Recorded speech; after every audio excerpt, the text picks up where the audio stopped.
পুড়ে দেওয়া আধ খাওয়া পেয়ারা, কে জানতো এটাই বদলে দেবে এই অভিশপ্ত বাড়ির ইতিহাস। পচা ফলের বুক চিরে ধ্বংসস্তূপের মাঝে মাথা তুলল কচি এক সবুজ প্রাণ। বিশাল বিরানভূমিতে তোতার চোখে পড়ল একরত্তি প্রাণের স্পন্দন। এই মৃত্যুপুরীতে নতুন অতিথি। শুরু হলো এক অসম লড়াই।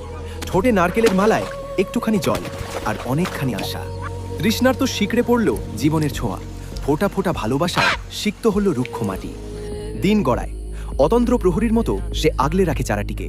ঝড়ঝাপটা থেকে বাঁচাতে সে একাই ঠাল। অবশেষে এলো সেই দিন। ভূতের বাড়ি আজ পাকা পেয়ারার গন্ধে মাতোয়ারা। ফিরে পেল প্রকৃতির রূপ। হঠাৎ সুখের দিনে আধার।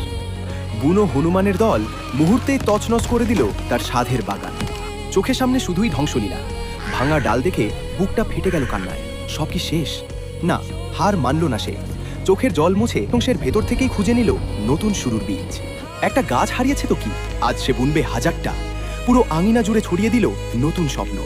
রোদ বৃষ্টি উপেক্ষা করে আবার শুরু হলো একা লড়াই। কোনো ক্লান্তি তাকে দমাতে পারল না। কয়েক পরিত্যক্ত ভিটে আজ সবুজের মহাসমুদ্র। গড়ে উঠল বিশাল এক পেয়ারার রাজত্ব।